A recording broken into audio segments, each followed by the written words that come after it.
Hold on. It's just connecting.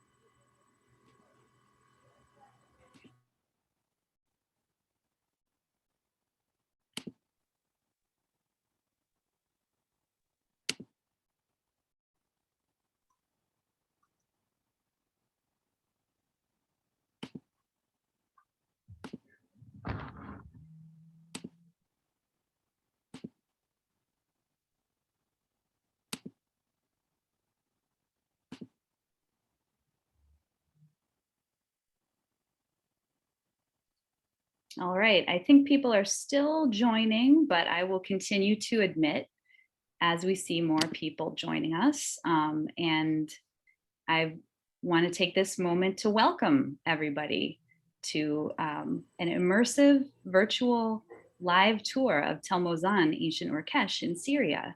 We're delighted to be able to offer this really unique opportunity and happy to see so many people. And I want to say good morning, good evening, good afternoon, because people are joining from all over the world, and also our speakers are joining us from all over the world. So my name is Sarah Graff, and I'm a curator at the Metropolitan Museum of Art, and I'm a co-founder of Art Diyar, which is the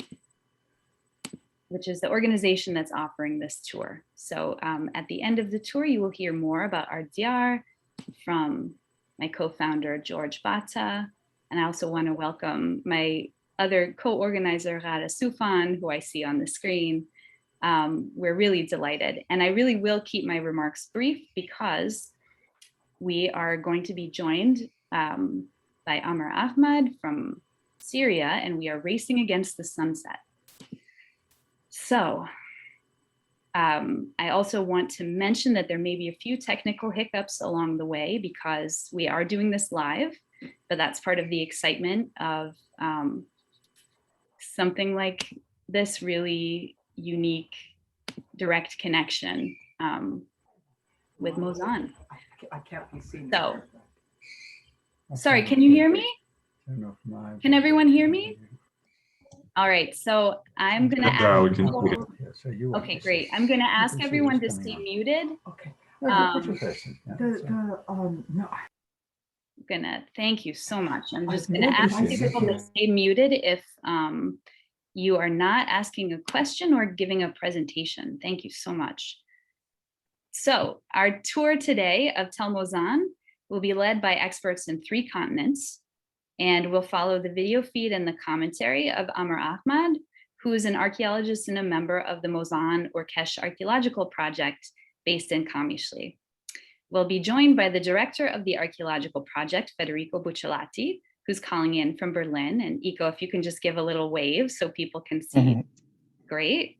As well as our co-directors of the excavation since 1984, Professor Giorgio Bucciolati and Professor Marilyn Kelly Bucciolati joining us from Los Angeles.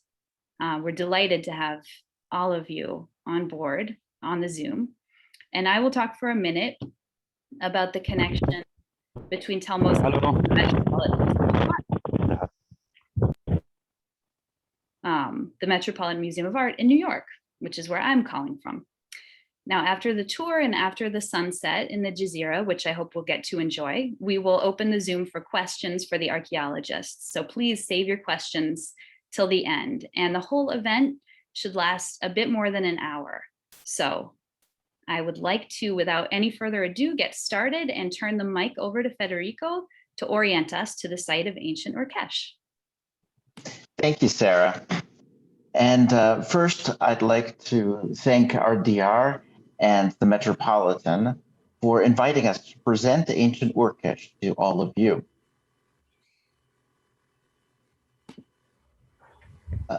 So greetings from ancient Urkesh, but also from Berlin. I'm delighted to be with you today and to be your co-tour guide with Amr and the others.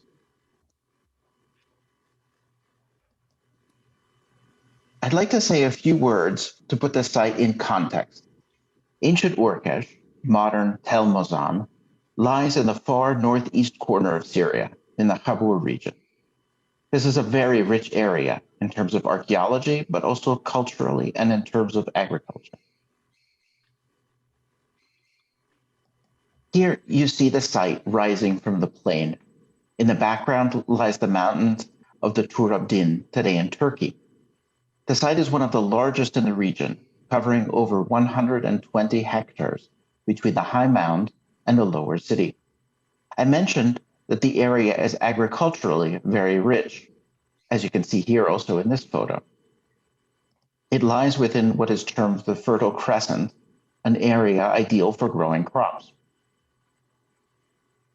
As you can see, the seasons run from a rainy autumn, a snowy winter, onto a verdant spring, and a very hot and dry summer. Ideal conditions for growing the wheat and other agricultural goods that the region produces. The settlement began in the 4th millennium BC, well before the invention of writing, and ends over 2,000 years later, an impressive span of time. However, the tour that we're giving today, because of the finds that we've made at the site, will focus on the middle of the 3rd millennium, the period highlighted here in red.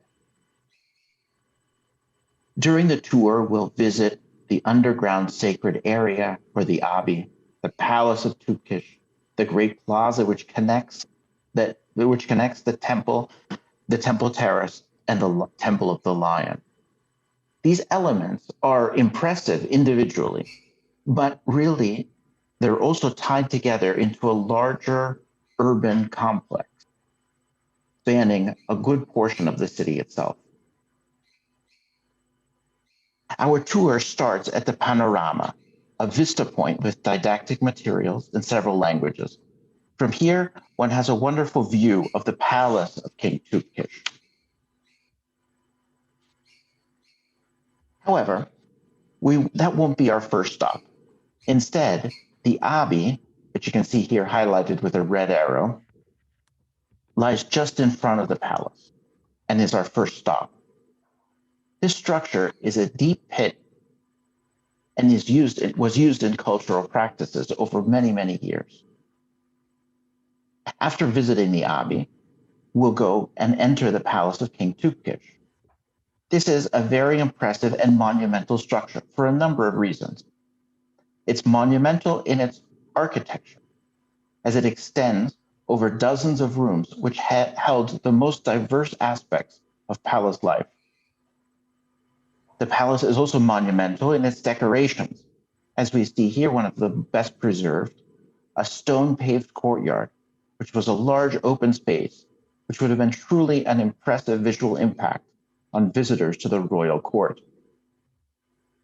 The palace is also monumental for the discoveries made inside of its rooms.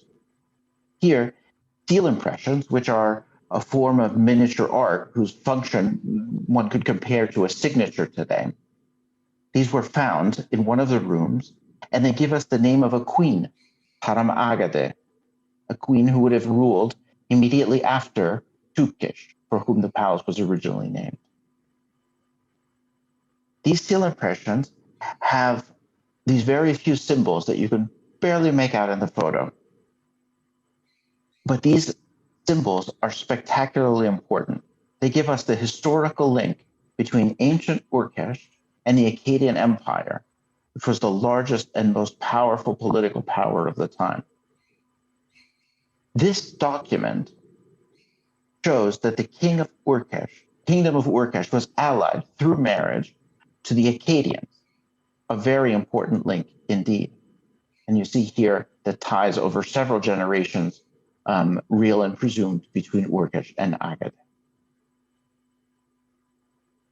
Now that I've given you this bit of context, we're going to rush on to the actual tour, Catching the Sunlight. And I'll hand you over to Amr, who's waiting for us at the doorstep of the ancient city.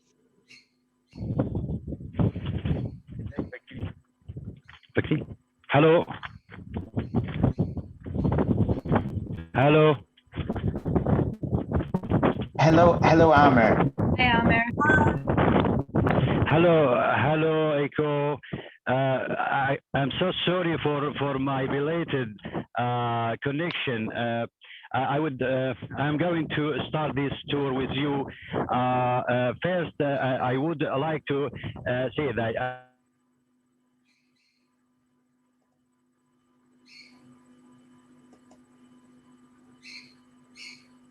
be here.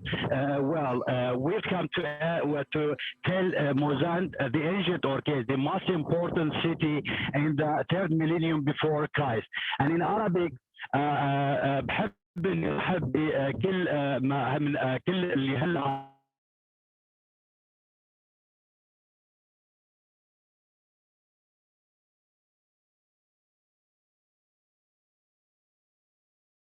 أن تكون مقدمة لجولات أخرى قريبة هنا على الأرض من الموزان من أوركيش القديمة. أتمنى أن تستمتعوا معنا. We are a group. We wanted to be with each other. By the way, my team, we have today the youngest of the students who are in contact with us in our project one-on-one. They wanted to be with us in this tour. So let's begin this tour. We are now at the southwest mount of Tel Mozan, where the panorama is. This panorama talks about many aspects in the palace, such as the protection system and some aspects of the life in the palace, and also about it talks about the if Montasser, could you please show them, and talks about the mountains in the north. From the distance, you can those mountains were the original home of the Hurrians, the inhabitants of Urkesh, and also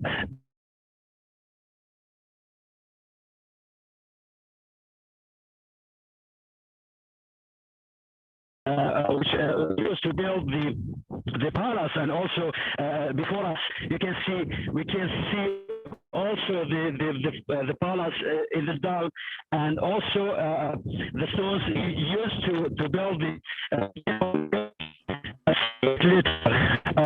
this signage, like many other signage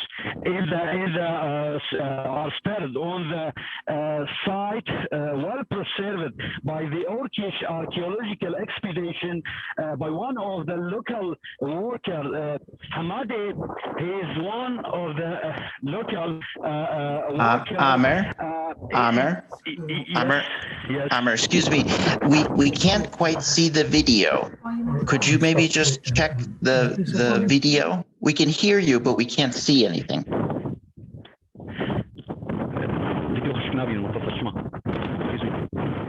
Maybe it's dark a little. Could you see now? Can you see the video now? No, unfortunately not yet. نبي كفيديو تقدرتي.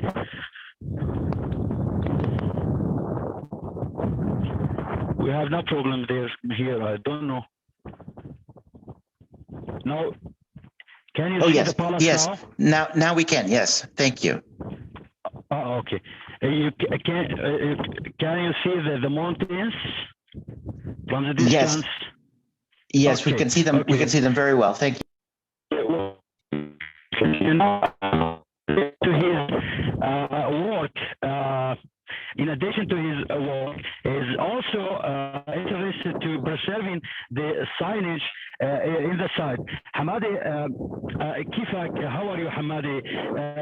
Hamadi, could you please talk about your work, just briefly about your work, and could you tell us how long have you been working here with the Urkesh expedition? In Arabic, Hamadi, ايش قد صار لك انت عم تشتغل هون، وفيك تحكي لنا شوي بشكل موجز عن عملك مع بعثة أوركيش؟ I've been working almost about 30 years, till 30 years with the archaeological expedition. first I worked in the excavations.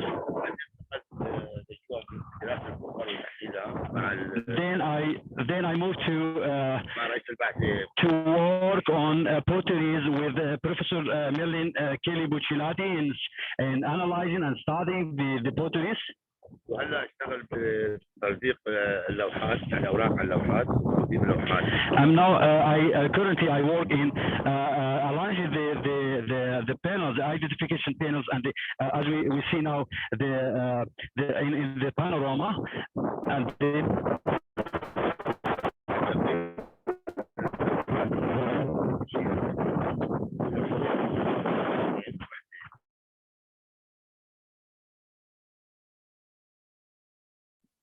Amar, I think we're losing you. Identification signage and also two panorama. Excuse me, maybe I have my name. Yes, we're having a hard time. Hello. Sorry, Amar, can you hear me? Okay. Now The audio is not coming through very clearly. Yeah, we are finished here. We are going to the palace. Okay, great.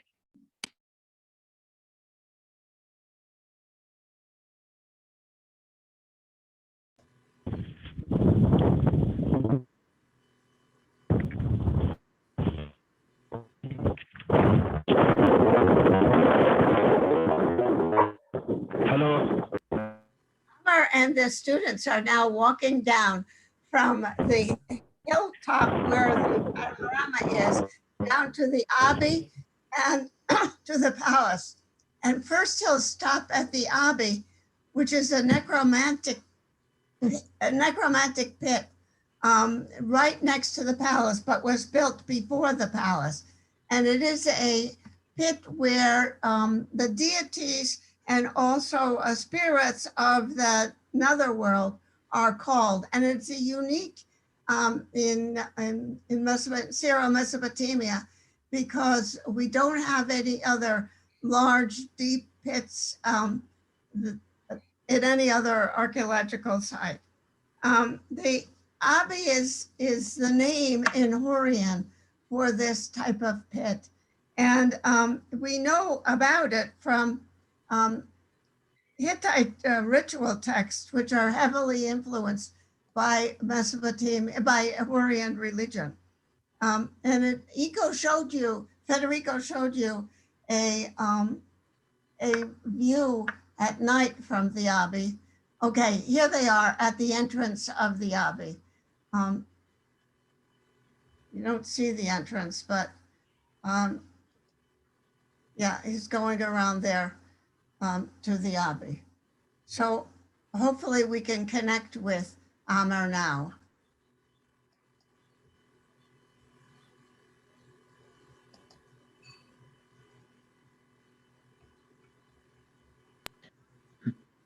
Amar, can you hear me? Your microphone is muted.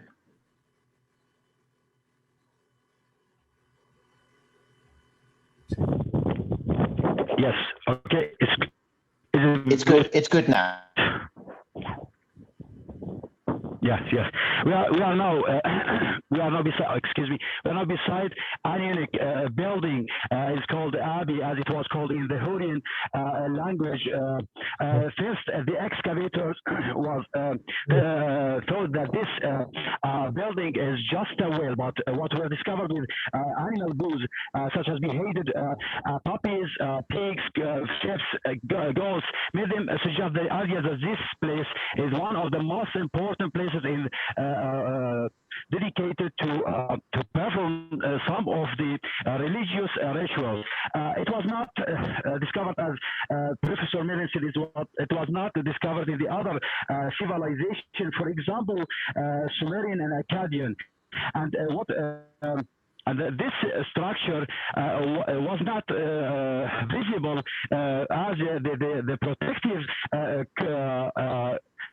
cover seems to suggest. The building, it was underground entirely. Only a small cave as a small cave, as entrance have been would have been visible. In order to protect this structure, in order to protect Abi, we had to cover it with a dome. Consists of iron mesh and metal sheets. Someone who has spent more than 30 years guarding the site.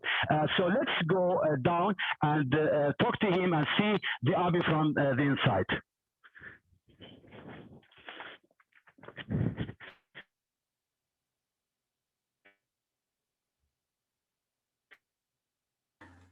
So now they're walking down this very Hello, narrow Muhammad.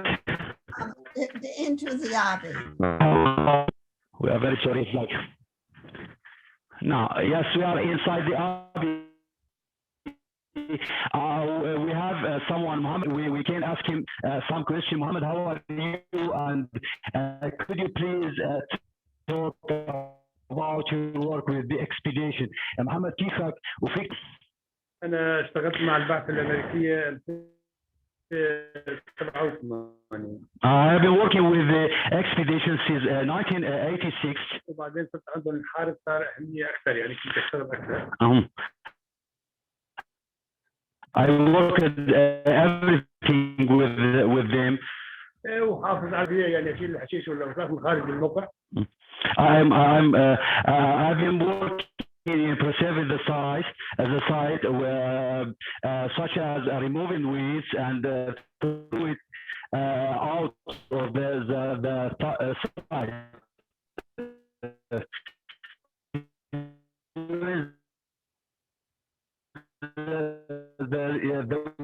The winter and summer. شوادر يعني تغطية الشوارع. And cover the walls. We will see. كمان ما يشق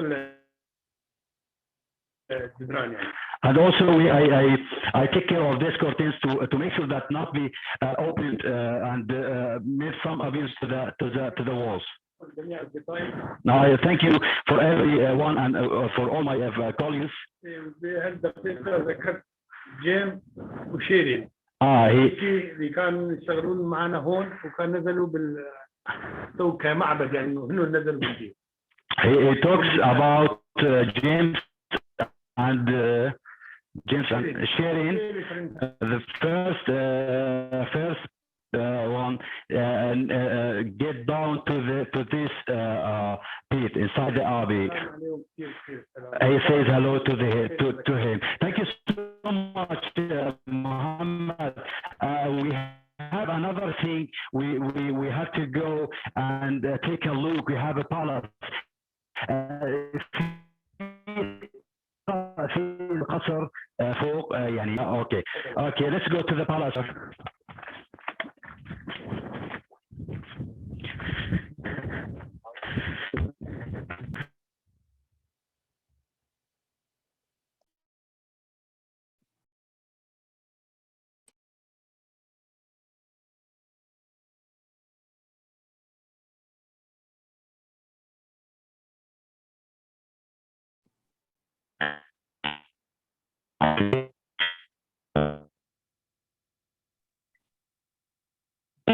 Entrance. Just we have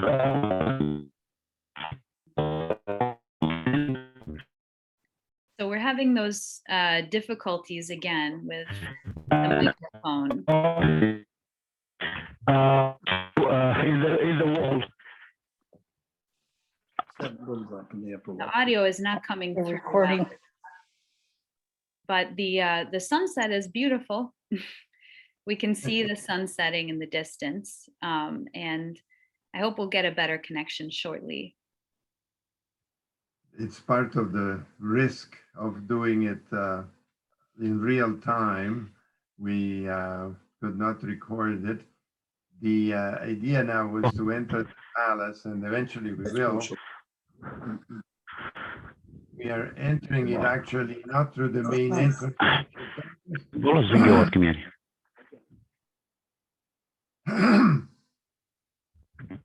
Did not excavate yet the main entrance. Hello. To the... Hello, Okay. Amr. Go ahead.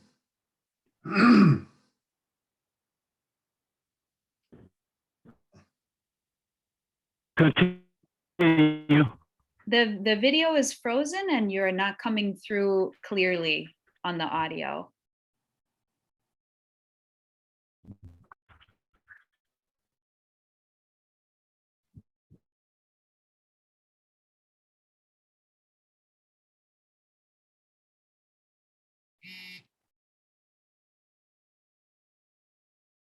So since we're And actually, we have not yet.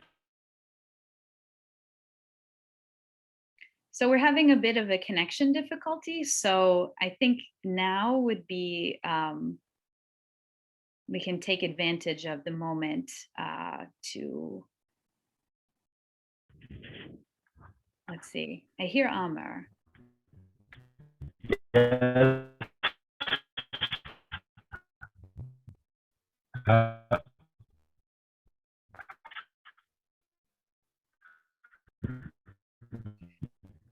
Perhaps Sarah, I can hear you.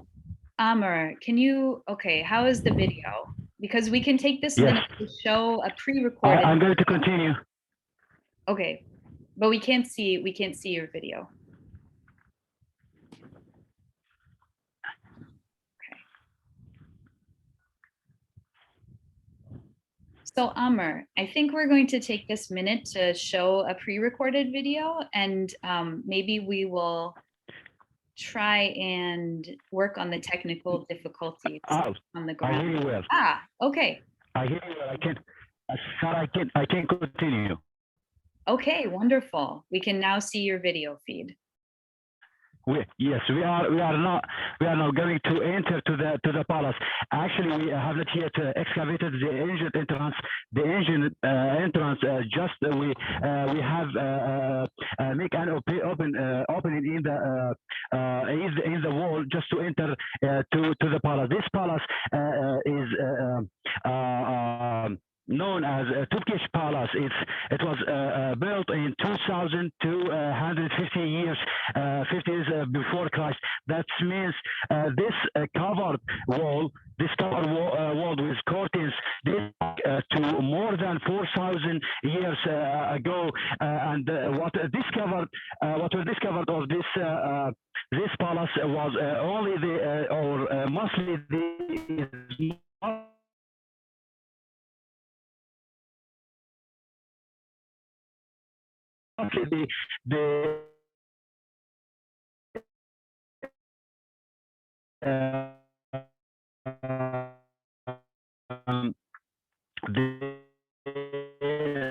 service wing, the C and D. Now, section, especially we don't know, maybe a section, and we are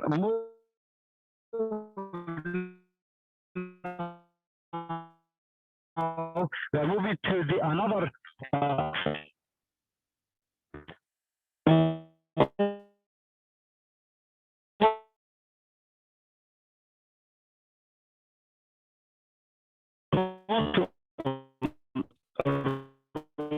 represents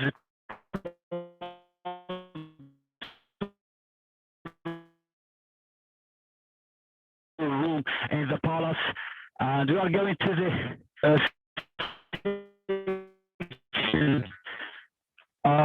section. Okay, Amr, we're going to, I'm sorry to interrupt you. Amr, can you hear me? Can you hear me, Amr? I'm so sorry to interrupt, but the video and the audio is not strong. So we're going to show a pre-recorded video of a tour that you just gave at the site for a few minutes while you walk to the temple. And we will try and catch you there. We'll try and reconnect with you there where the reception may be better. Okay. So we'll show a pre-recorded tour so you can see a bit of what Amr is showing us. But Sarah, I can hear you. wow.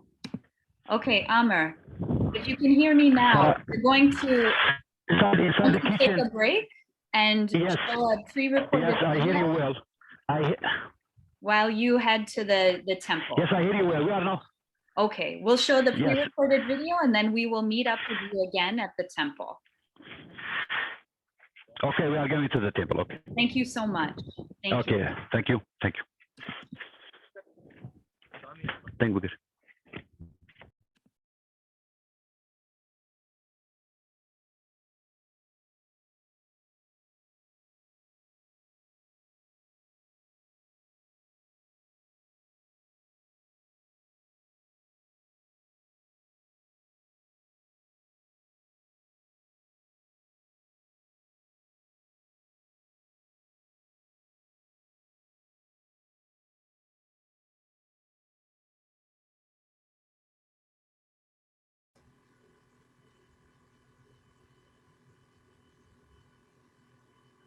If you can unmute yourself quickly so we can hear the video, that would be great.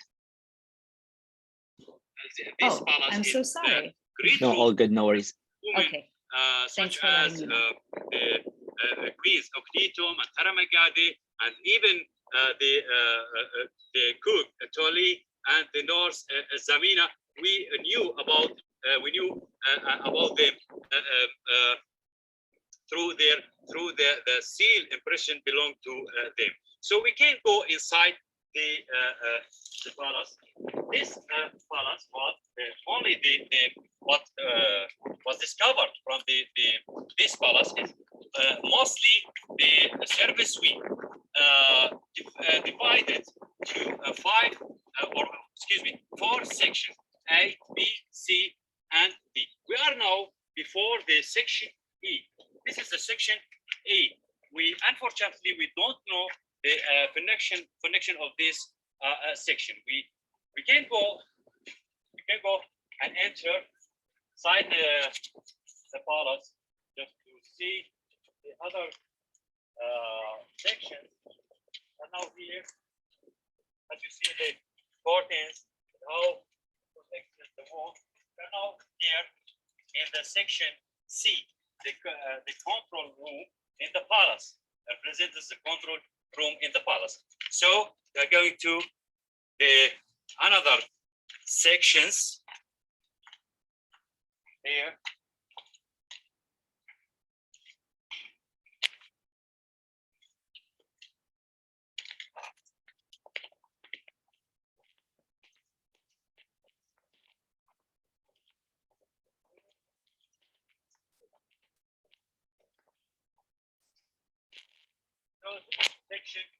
Section B was represent the store room in the palace, storeroom in the palace.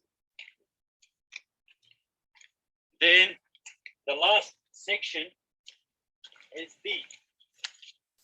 We are now in the section D. This is the kitchen inside the palace.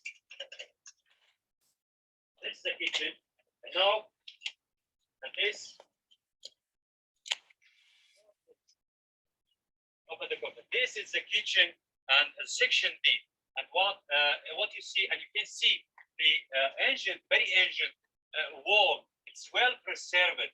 The protection system consists of curtains and metal sheets. It's a very simple protection system, but it has proving its effectiveness to protect very ancient wall. As you see, this wall built from the mud on the stone foundation, such as exactly as what is the system. The same system is followed in the modern village of Mozan and the other villages around the site. This protection system is not used in the other archaeological site in the Hasaka governorate where we are live. Now we have to go to the last monument to the temple. So let's go up and see the temple.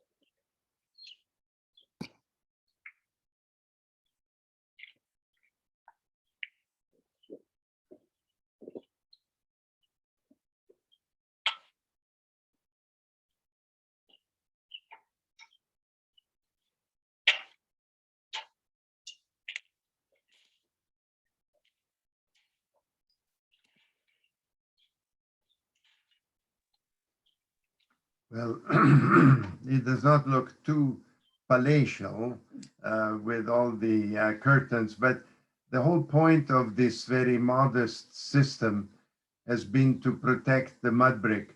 So behind all of these burlap panels, there are brick walls that have been well preserved. And the ones you see now is where there are no walls. We may now be up at the temple. If we are up, we can see. It's really like a bit like recording from the moon. And if you think of all that we know about Syria nowadays, it is the other side of the world, really. It's wonderful that we can get even this little.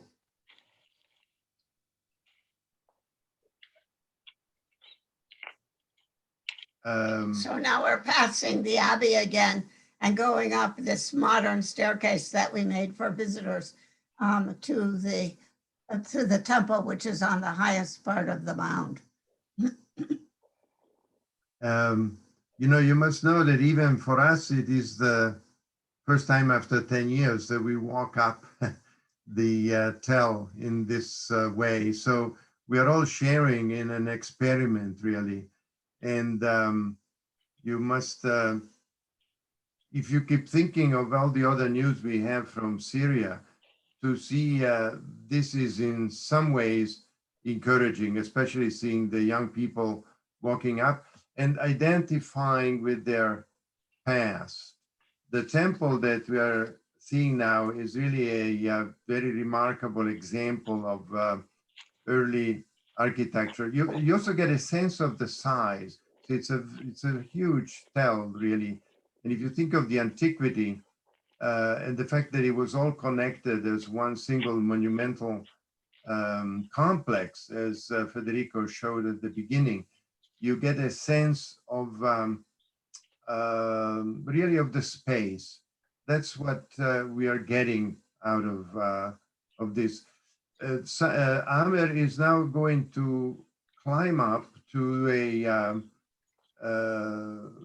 this sort of high point where we placed a another panorama that explains the what people see from the top. And I wonder if we can get back to him now. Is he connected, Sarah, do you think, or not yet? Yes. Yes. Honor, we can hear you, but I can't see a video. Yes. Yes, now we are standing on the platform before the temple. We have another panorama, which also takes about some aspects of the temple, and in this place we can see the huge terrace there, and the monumental staircase which leads up to the top where the temple stood. This temple dates back to 2000, around 2600 before Christ, and its monumental staircase remained in constant use. In constant use for over a millennium. Over these years, we have taken care of this temple by doing some activities such as removing with the staircase. Homer, I wonder if we could ask you to speak over the video. I wonder if we could ask you to speak over the video because we're having a very difficult time seeing your video.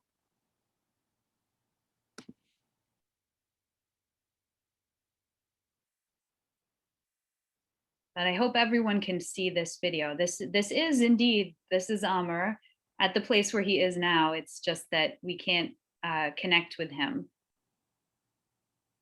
So perhaps you'd like to give us some commentary if we can reach you via audio. Otherwise I can play. Yeah, he's not seeing the other video. Over a millennium. Over these years, we always taking care of this temple by removing weeds from the monumental staircase and from some position beside the terrace of the temple, and also covering the terrace by the curtains, which is chadar in the local language, just to protect the face of the wall of the temple, protected from the rain, and then protected from the erosion and gravity. We can call this temple many names.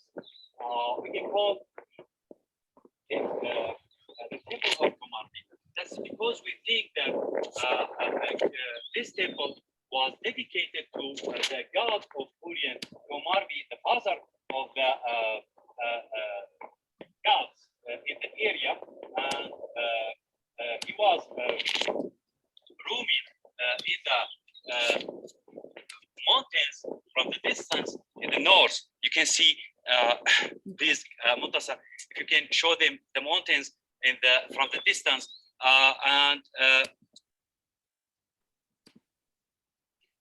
So I will just share another video from the temple while we're okay. While we are dealing with our connectivity issues. Yeah. So yes, as I said, we can also call this temple. So he's now, this is a pre-recorded video, and we didn't gaze of a problem, and he's now walking up the staircase, which is really quite monumental, as you can tell. This dates back to the early so about 2200 BC, and it leads up to the summit where the temple was. The temple is not preserved.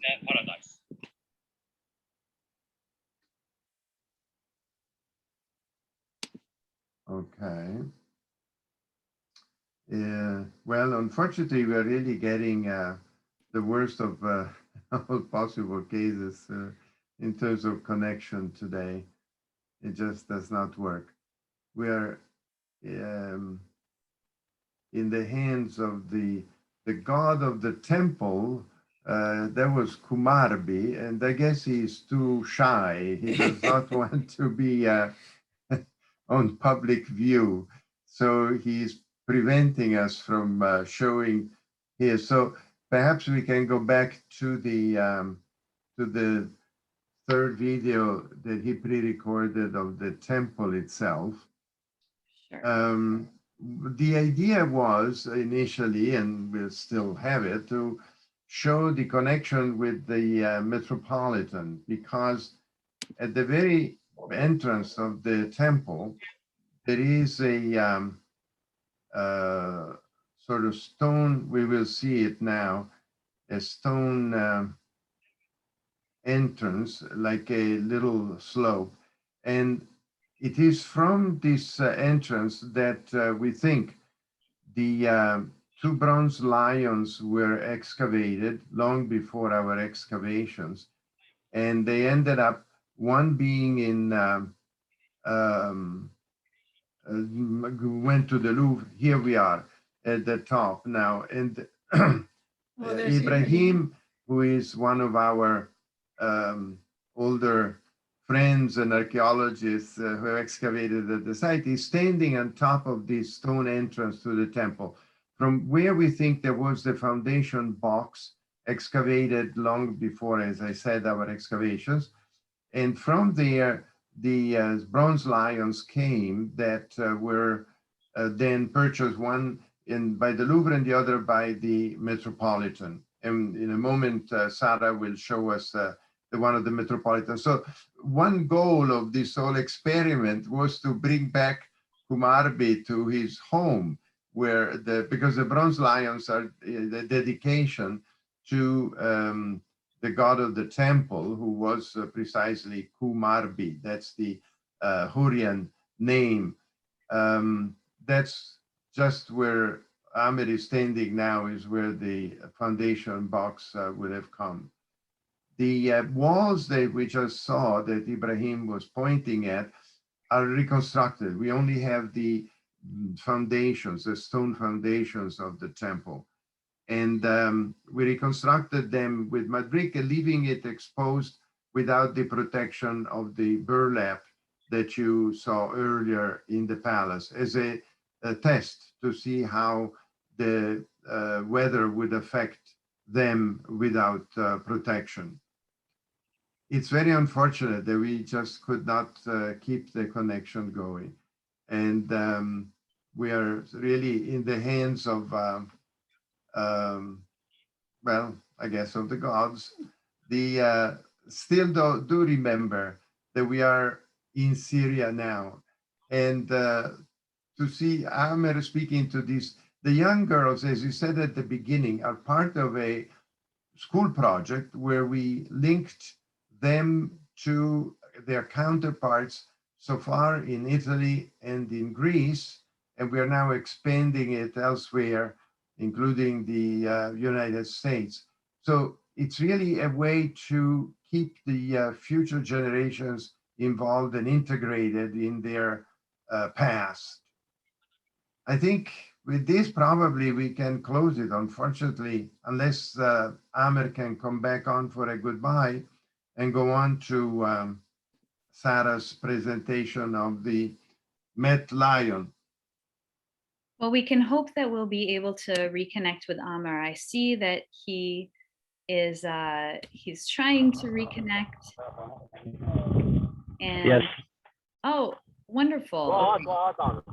So Amar, while you reconnect, I'm just going to show very briefly the bronze lions that we that Giorgio mentioned, and this here is the piece that is in the Met that the museum where I work has a responsibility to care for, and the inscription mentions Urkesh. So this is how we know the connection to this site, and it mentions the temple, and as you can see, it's the form of a roaring lion, which is a protected image.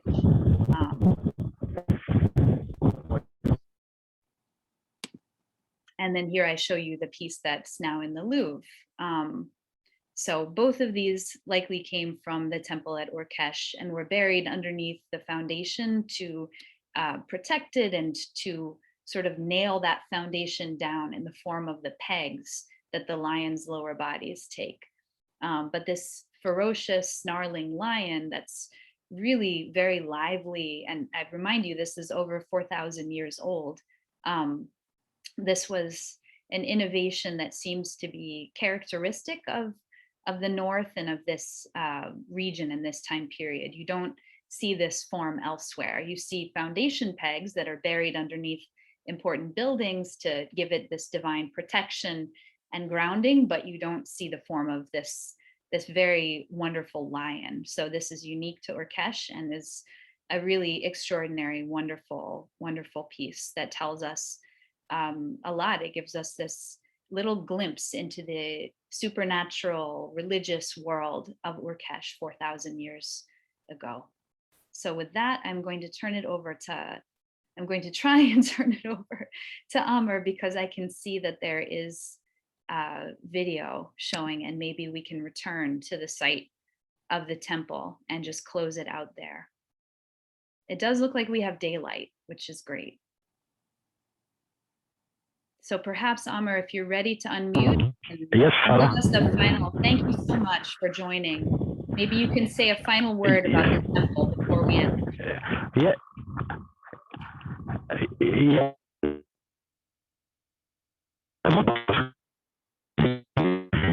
Sarah, we are now standing at the place, the original place of two bronze lions beside the temple. This is a temple, the reconstructed temple by the.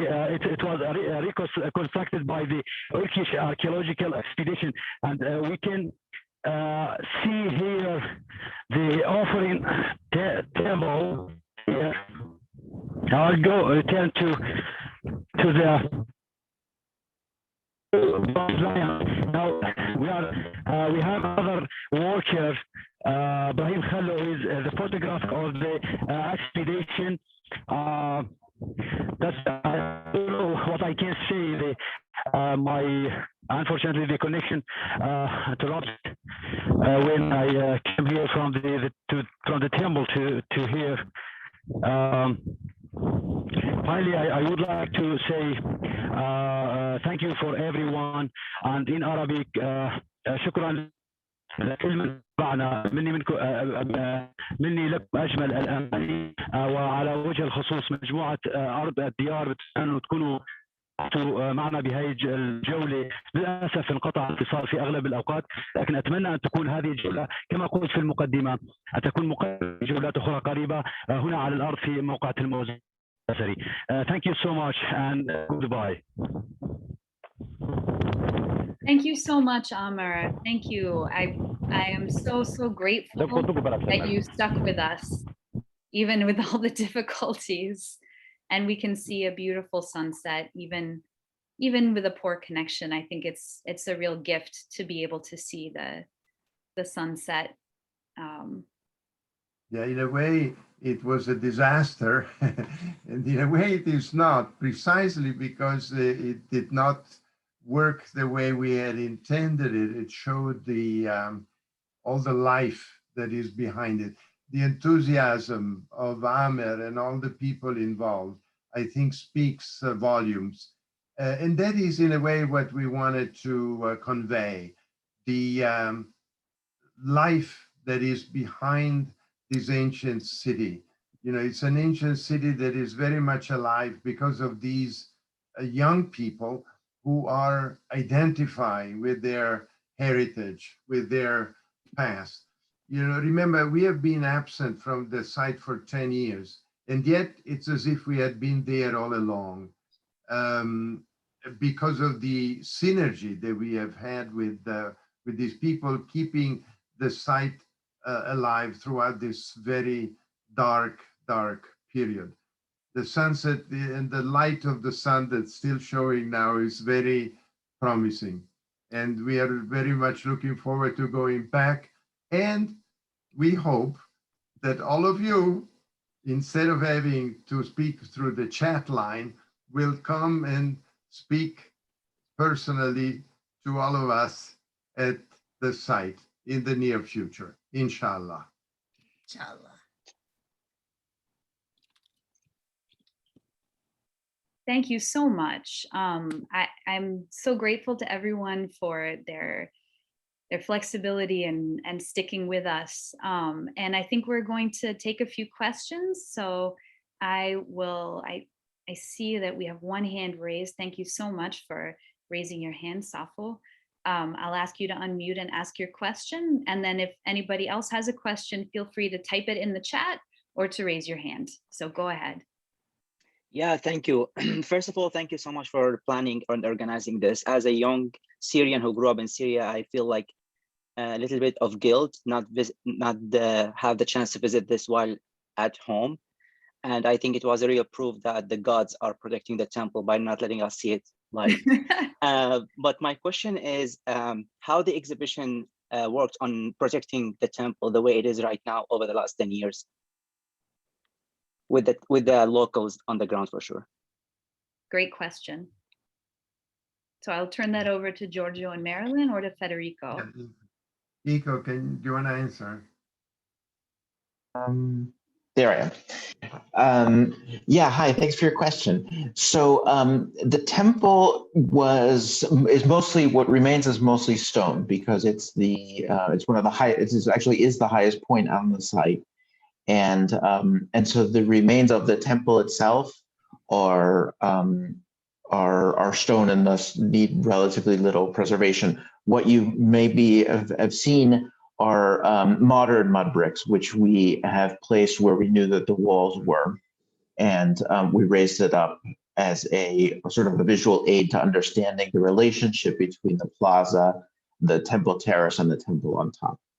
And one of the temples, actually, because there's a long tradition going back into almost prehistoric times of temples right there at that same spot, which is a fascinating aspect.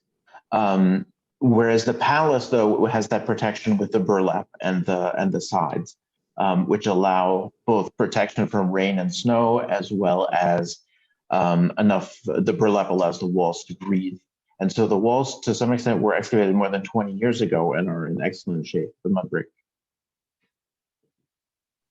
Got it, thank you. All right, so I see we also have a question in the chat from Marilyn Guida. Will it be possible someday to have all the interpretive signage for this site provided in multiple languages, including English? And I will turn this over, I believe, Giorgio, would you be the person to answer? Yeah, I can answer that. Although, Sarah, you were part of the initial project when we started putting up the signage. 2007. As were two other participants here, Neville Agnew and Martha Demas from the Getty.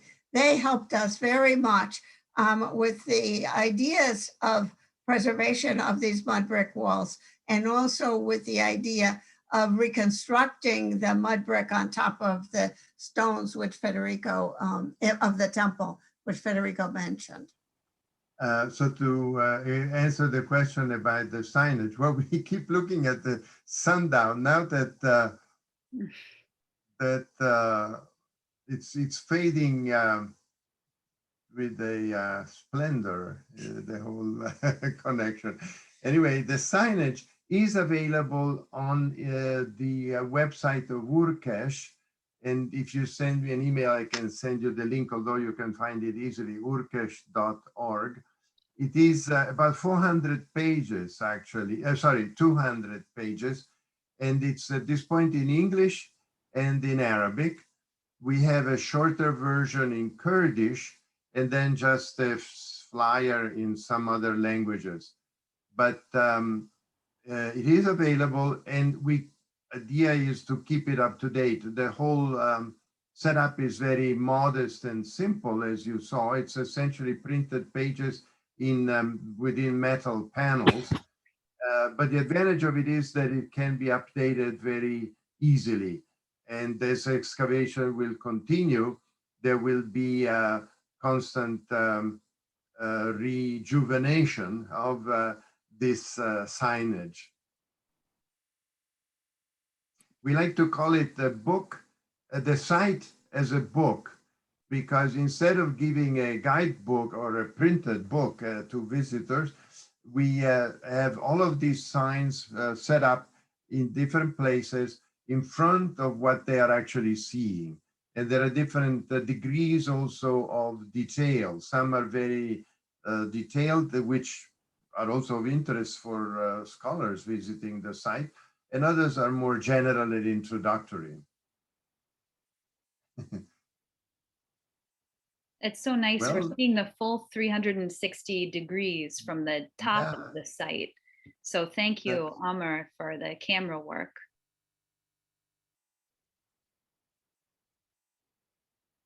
And I think if we're done with the questions, I don't want to rush anybody, but I don't see any hands raised. I have a question. Yes, please, go ahead.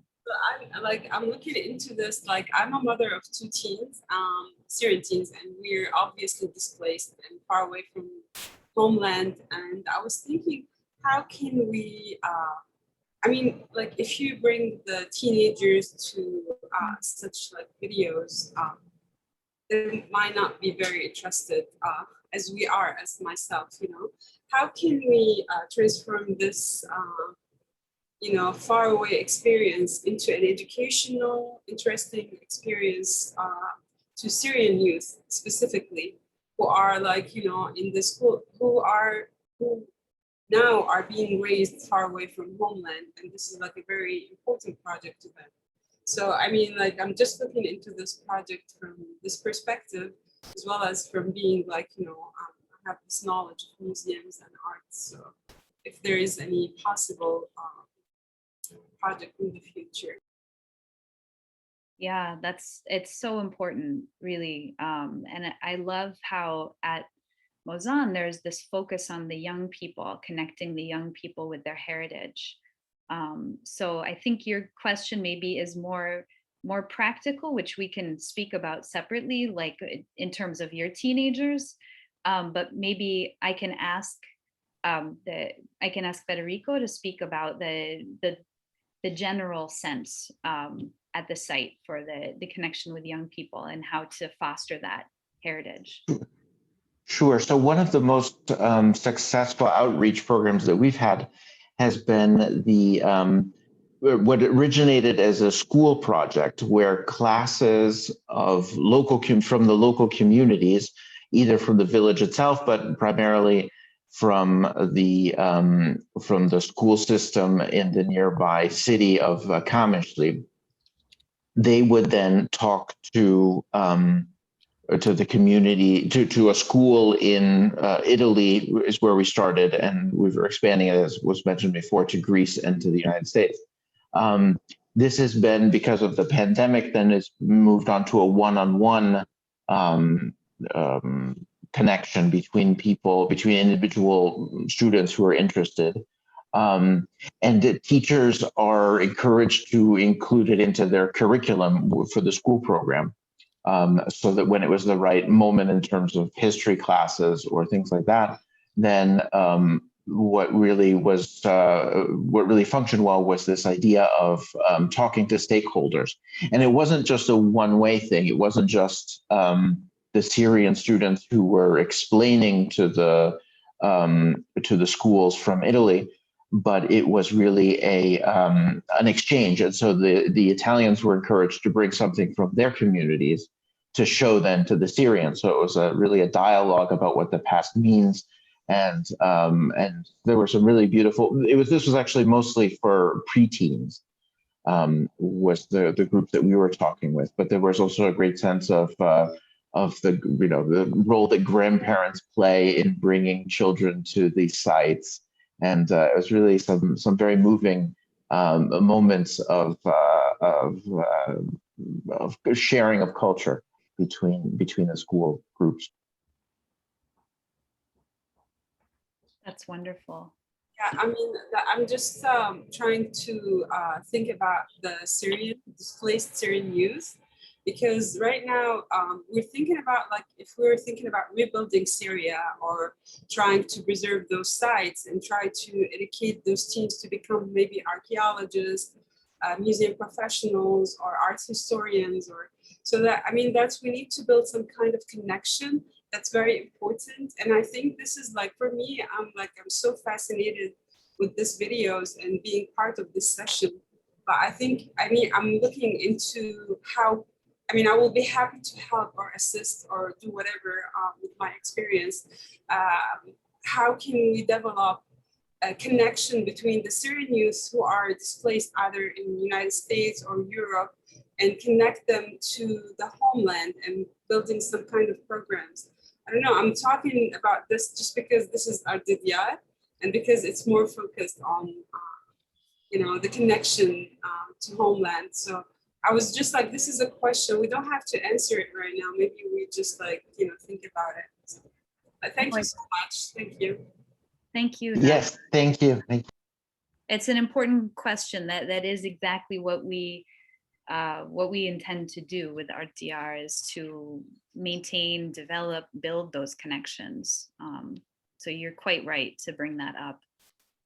I think what we will do is we will take a couple more questions, and then I would also like to turn it over to George after the Q&A to wrap us up with that, to introduce everyone to our DR, which we had kept till the end so that we could maximize daylight. But I do see a couple more questions in the chat that are important that I think we should address. So someone who's just showing up as a number asks, has the fighting or war affected, damaged, endangered the archaeological sites? And I imagine that is a general question about Syria, or is it a specific question about Mozan or Urkesh? And where are most of the artifacts of this site housed? So I can turn that question over to Giorgio and Marilyn and Federico. Yeah, with regard to the war, see, there are two different sets of problems. One is the direct hit by bombs or by the fight, and the other is vandalism. Well, the third is the weather if the sites are left to themselves. Against the bombs, we obviously cannot do anything ever.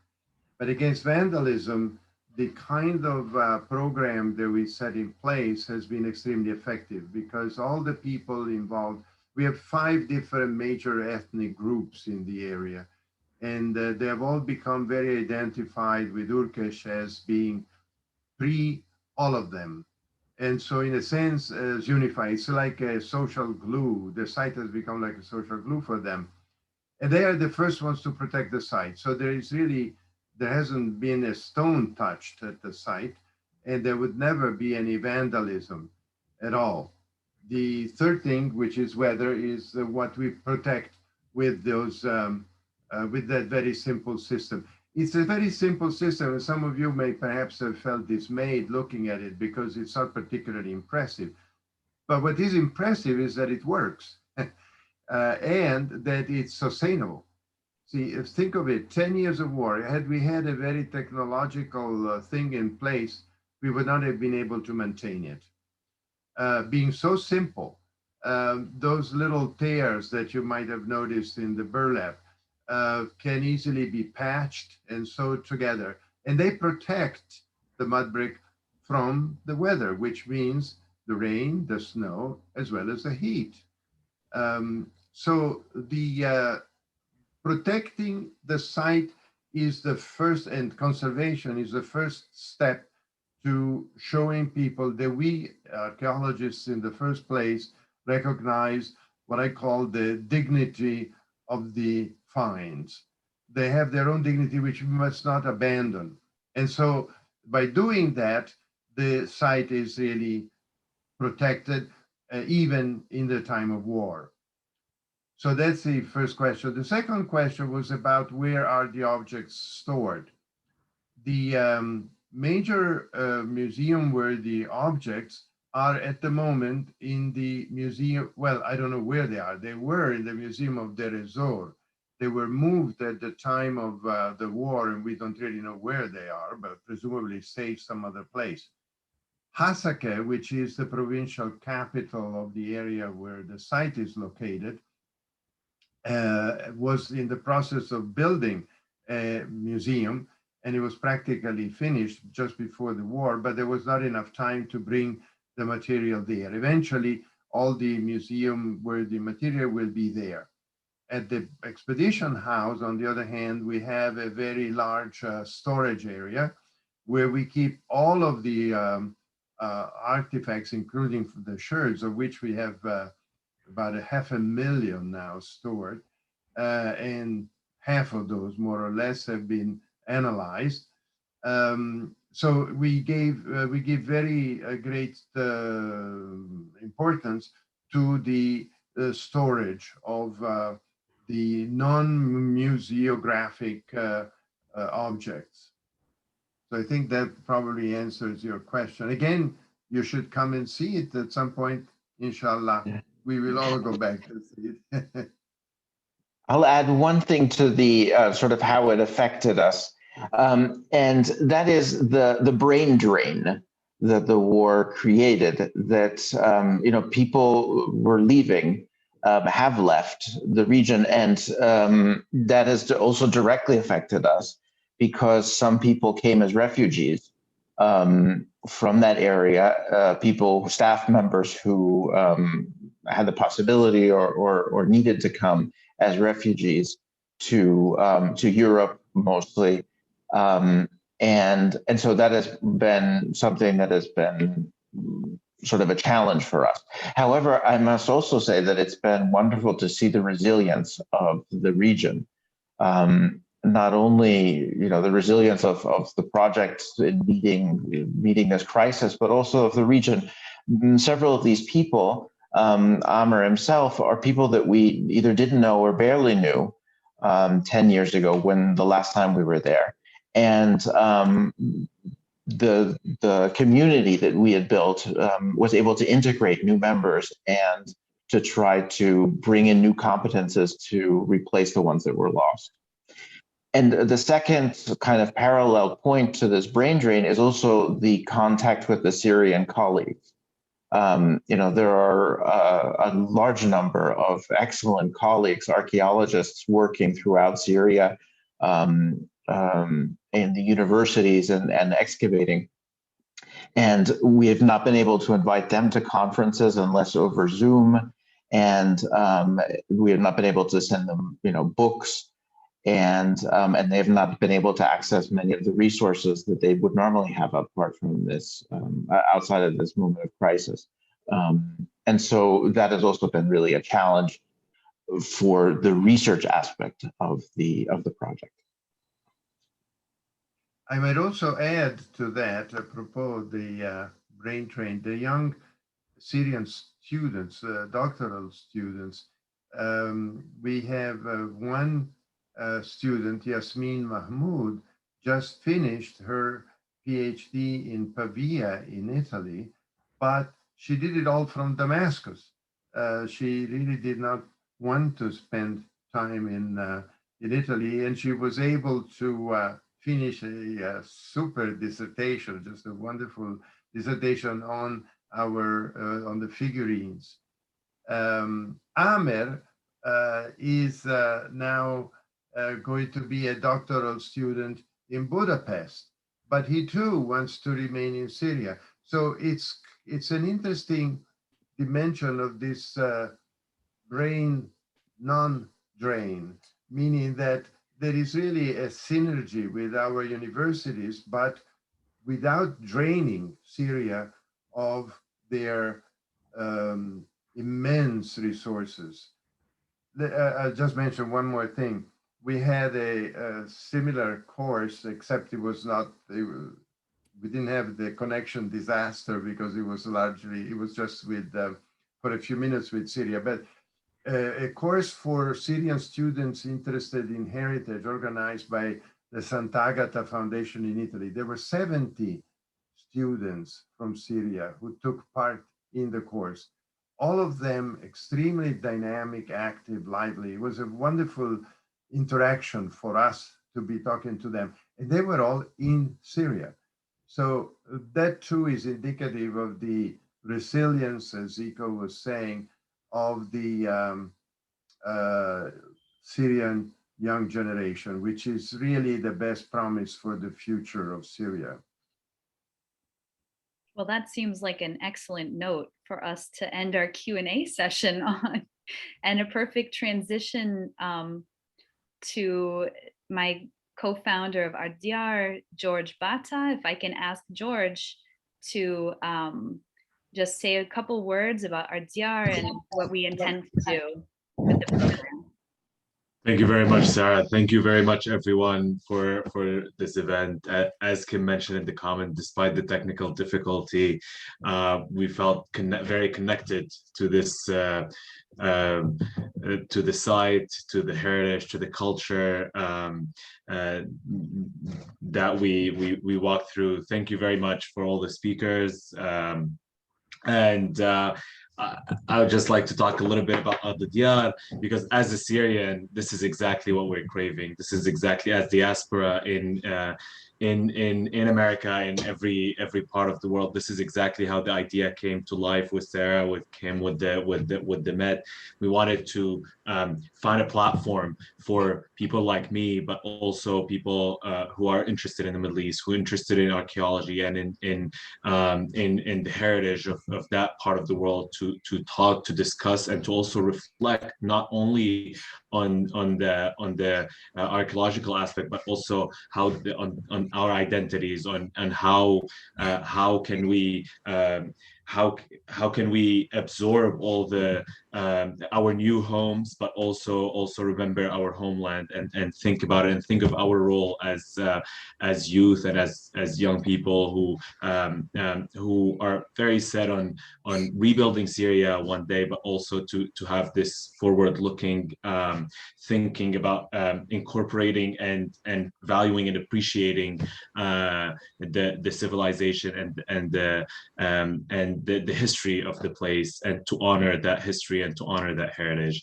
And that's why we exist, and that's why I am so heartened for this beautiful event. And I look forward to meet everyone in our future events.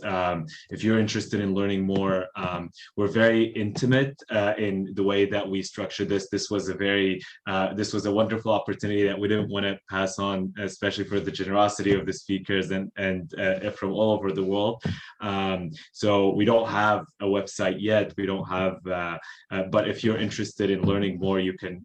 I will drop our email. You can email us your email, and we will add you to our mailing list for future events. Thank you very much.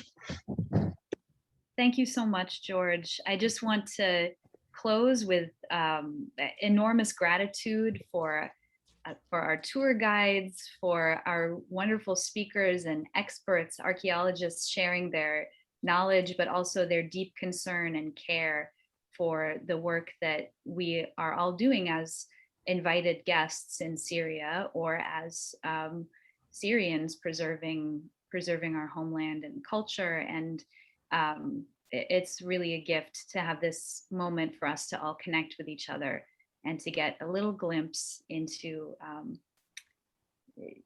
life on the ground at Tel Mozan right now. So I just want to give a muted Zoom round of applause to everyone, especially to Amr, who heroically struggled through the technical difficulties. And thank you all so much for making this possible. We're extremely grateful, and we look forward to seeing you at IAMAS events, at our DR events, and eventually at Tel Mozan. Thanks, Sarah.